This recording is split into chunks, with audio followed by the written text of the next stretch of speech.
Single மதரா நீ? அதிர்ஷ்டமே இல்லாதவ நீ. இந்த மாதிரி நல்ல ட்ரெஸ் எல்லாம் போட்டுக்கிட்டு சுத்திக்கிட்டு இருக்காத. வேலைக்கு போற இடத்துல சிரிச்சு சிரிச்சு எல்லாம் எல்லார்கிட்டயும் பேசாத. ஃபங்க்ஷன்ஸ்க்கு எல்லாம் வந்தா சுமாரான ஒரு புடவைய கட்டிட்டு மூஞ்ச உம்முன்னு வச்சுட்டு வா. சந்தோஷமா சிரிச்சு சிரிச்சு பேசுன, அப்புறம் எல்லாரும் புருஷ செத்த கவலையே இல்லாம ஜாலியா இருக்கா பாருன்னு சொல்லுவாங்க. நீ பாட்டுக்கு வீடு வாங்குறேன், கார் வாங்குறேன், குழந்தைங்களை பெரிய பெரிய ஸ்கூல்ல படிக்க வைக்கிறேன்னு அப்படி இப்படின்னு செலவு பண்ணாத. அப்புறம் எல்லாரும் இந்த காசெல்லாம் இவளுக்கு எப்படி வந்துச்சு, இவளா சம்பாரிச்சிருப்பா அப்படின்னு பெரிய கொஸ்டின் மார்க்கா வைப்பாங்க.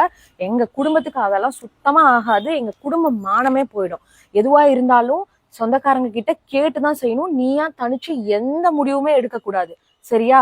எப்பவுமே நீ நாங்க உதவி பண்ற நிலைமையில தான் இருக்கணும். அதுதான் உனக்கு நல்லது. எங்க நிழல்ல தான் நீ வாழணும்.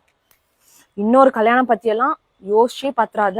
உன் குழந்தைங்க வாழ்க்கை தான் முக்கியம். இனிமே நீ உன் குழந்தைங்களுக்காக தான் வாழணும். சிங்கிள் ஃபாதர் அப்பா நீ. அவளுக்கும் கூட வாழ்றதுக்கு கொடுத்து வைக்கலப்பா. என்ன பாவம் பண்ணாலோ. நீ இப்பதானே ஒரு வீடு கட்டுன பாத்தியா? அந்த வீட்டுல வாழ்றதுக்கு அவளுக்கு கொடுத்தே வைக்கல. நீ இப்படியெல்லாம் இருக்காதப்பா. ஏன் மூஞ்சி உம்முன்னு வச்சிருக்க? நல்லா சிரிச்சு சிரிச்சு எல்லாருக்கிட்டையும் சகஜமா பேசு. 4 இடத்துக்கு போயிட்டு வா. நல்லா உனக்கு பிடிச்சதெல்லாம் பண்ணு.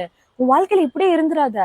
இந்த பசங்களுக்கு எல்லாம் கல்யாணம் ஆகி போயிடுவாங்க. அப்புறம் உன்னை யார் பாத்துப்பா? நீ கண்டிப்பா 2வது கல்யாணம் பண்ணணும். நாங்களே உனக்கு ஒரு நல்ல பொண்ணா பார்த்து கல்யாணம் பண்ணி வைக்கிறோம்.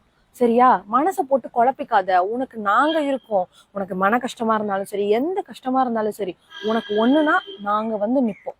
சரியா?